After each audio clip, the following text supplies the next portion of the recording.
Jeff, let's keep the football talk going. Get ready for the tradition of the Army-Navy game by welcoming senior outside linebacker for Army, Andre Carter. Andre, thanks so much for the time today.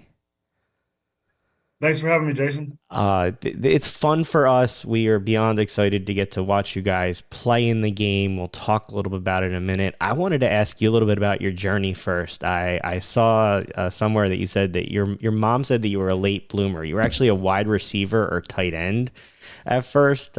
Tell me what that journey was like from becoming the wide receiver tight end to the outside linebacker, and what you kind of learn along the way to that path. Yeah, growing up, I was always more of a kind of receiver, tight end. I played that all of high school, and then my last year of high school, I ended up playing. The coach just put me on at outside backer because we really didn't have anybody else. So I played both sides of the ball, and then that was when Army kind of saw me as an outside backer. And then obviously, I didn't really want to play tight end here, so outside backer was definitely the right choice for me. But yeah, it was just never really played defense. Always just stuck to offense and receiver and tight end. But once I played it my last year in high school, that's when I really started to like it a lot. Is part of liking it that you get to hit someone instead of being hit? Yeah, well, one of the things that I really like about it is you can make a play on any play, whereas at tight end, half the time you're blocking, the other half of the time the ball might not be coming to you, might not be designed to come your way. So the game's really in your hands defensively. Like you can make a play on any given play. You know, one of the things that we've read about you is that you are a fiend when it comes to watching film and trying to get better, despite being an All-American. What is it about you? What drives you to get better? I would say just be the best person, best player that I can be. My parents really instilled that in me. Just always doing your best in everything you do, whether that's football, academics, the military, just anything you're gonna do in your life. I think you should just put your best foot forward and live with the results of it. You talk about your parents. They were both athletes. I saw that you grew up watching games with your dad. You watched the Bears games and Khalil Mack and Brian Urlacher, and you loved that idea of rushing the passer. So when you got to make that move, it seemed natural. How did kind of growing up watching that and enjoying that so much translate into your passion now? Yeah, it definitely started early with those Bears teams. Growing up, Devin Hester's my favorite player, and I quickly realized that I wasn't really going to be able to emulate what he does, returning the ball. But yeah, just that passion for football started early and kind of just continued throughout my life. It's just always something that I see myself wanting to do and having a lot of fun doing. You know, we've had the opportunity and the pleasure to interview your coach in past years. What is it about Coach, and what is it about Army that led you to take this journey at Army as opposed to a Power Five football school? Well, there's a lot of reasons that I ended up here. I mean, as far as the Power Five, I didn't have any offers to a Power Five school, and I didn't really want to walk on and have to pay for schooling. So that was one part of it. And then really just the opportunity to go to a school like West Point, where it's such a lot of great people went here. It's really an honor to be able to go to a school like this and serve in the military, while also playing high Division I football and getting a great education. So it was just a multitude of things that enticed me to come to a place like this. And I'm really happy that I made that decision. You've talked about playing with a chip on your shoulder. I saw a quote, all these teams that we played didn't even look my way in high school, so I kind of want to make them pay for that just because they didn't even think about recruiting me. They were like, well, let's let you walk on maybe. So there's always a chip on my shoulder. Talk about that chip and what it's like for you to go out there and really prove people wrong with the success you've been able to have when you were overlooked by some. Yeah, my dad I kind of get that from my dad. He always says it doesn't matter where you're playing, just go out there and dominate, and like everything will be fine. Don't worry about any of the other stuff. And I tried to get recruited by a lot of different schools in high school, and maybe I was playing the wrong position, but a lot of people didn't passed up on me. So it's just kind of motivation now to just prove, make, you know, keep proving people wrong, and really more so prove it to myself that I belong and can play on this level. You know, you had the chance last year after the success you had to go, and you sort of repaid that loyalty that Army showed you. I saw a quote, "I wasn't going to leave my brothers in this institution to go play somewhere else to serve in the Army. That's what I wanted to do." Can you talk about how important that is, and what this lifestyle means to you to be able to be in the Army?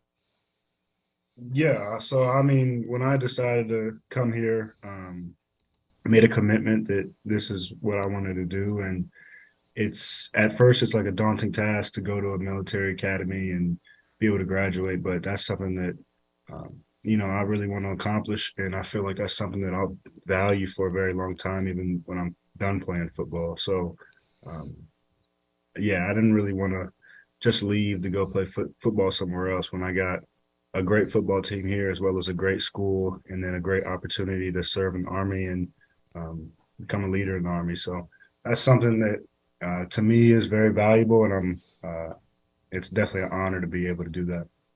In interviewing athletes over the years, it's always impressed us the camaraderie between athletes in the locker room. But there seems to be something special about when we've interviewed people from the Naval Academy and people from West Point. What is it about playing in this atmosphere, playing for a military academy, that brings you guys so close together? I think it's part of it is just having a shared struggle. Some guys are great at school, great at the military, but other guys, you know, everybody struggles in something, and so you're gonna struggle at different things together. And you know, me and my other classmates, especially the seniors, the past 4 years, we've done so much together, basically the whole year. Like, we don't really get any time off, so we're together nonstop, and just all the hardships that we've gone through together, summer trainings, school, football, all that is just really just brought us closer together. And just some of the relationships that I built are just definitely will last a lifetime. You know, this week, even though you talk about all the hard work and how serious it is to be in a military academy, this week seems to be a week that, in addition to the game itself, there is a lot of hijinks that goes on between the two teams. What has it been like to see some of the stuff that goes on, the good-natured things that go on between the Naval Academy and West Point during the week of the Army Navy game? I think it's awesome, especially when the Corps cadets is getting excited about it. The students at Navy are getting excited about it. Um, I know we had like a spirit video of a couple of cadets at Army drove down to Annapolis and like stole their ice cream machine out the out there. So to you know see stuff like that, just how many people just care about the game and want their respective schools to win, is just it creates a great atmosphere. Who cleaned up the ping pong balls that Navy dropped on West Point? I couldn't tell you. Somebody Not probably made the plebes pick them up. Yeah, not Andre. He had other stuff to do. So we get to the game tomorrow. You've played in this game before. Talk to us about what it means to be out there in the Army Navy game, playing in that atmosphere, all of the things that go on before the game, at halftime, after the game. Just take our listeners through what that's like for you as somebody who gets to participate in it. Yeah, it's definitely not like any other game that we play. There's a lot going on outside of the game, a lot of distractions. So it's really important for us to, you know, just zone all that other stuff out and focus and lock in on what we're there to actually do, which is win a football game. And, you know, it's really important in this game just because there's so much emotion, and never get too high on a play, never get too low, just stay even keeled and keep going.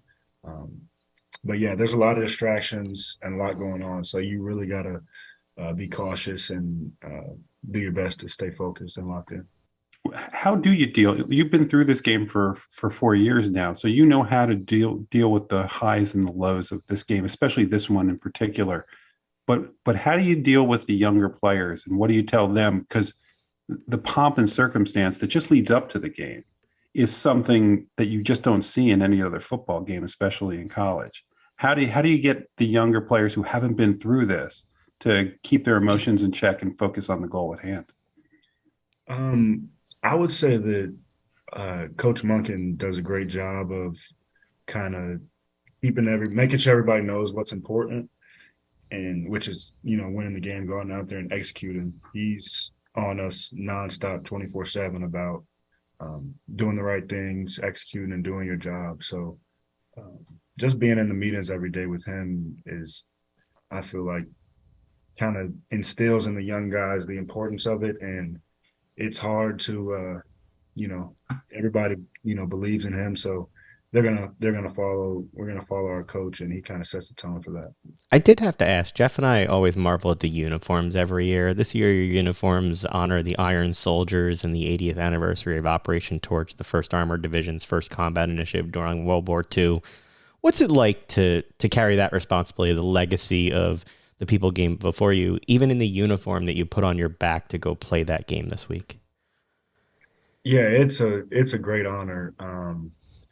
Every week we represent a different unit in the Army on the back of our helmets, but for the Army Navy game, we represent obviously a unit, but during a certain time period. And there's so many great people that we're representing, and that we want to honor, not only on the field but off the field as well. So it's definitely a privilege to be able to do that, and it's just a great honor and something that we really appreciate. How important is the history of this game to you? I would say it's really important, and more so to the fact that we're kind of making that history now for our class, and my class is 1-2 against Navy. So, more than anything, we want to go out 2-2, and that means we got to get this win on Saturday. So we just want to do our best to add to the history and get a win on Army's side of the ledger. How great is it to play against the Naval Academy, where you kind of know, look, they could do something different, but for the most part, we know Naval Academy is running the ball. As a linebacker, do you just lick your chops at the idea that that almost every play they're running the ball? You really they do a great job on offense, and they're really disciplined and got a great scheme. So you really got to make sure you got your eyes in the right place, and making sure you take care of your responsibility and not, look at the wrong gap, try to do too much. You just got to make sure you do your job and just execute. But they definitely make it hard with running the triple option. So, but we go against it every day, and it's something that we're comfortable with. But at the end of the day, you still got to go out there and execute. What's it going to feel like for you when that final whistle blows and this is your final Army Navy game? I couldn't tell you. I hope it feels great because we just won the game, but I'm not really getting too far ahead of myself. I'm just trying to really focus on staying in the moment and going out there and winning this last game with my brothers. Well, look, we can't thank you enough for the time you've given us and the time you've given for 4 years at Army and to this country. Thank you to your teammates as well. We look forward to seeing you out there on the field and wish you the best of luck with it all, Andre. Thank you. Thanks for having me. Thanks a lot, Andre.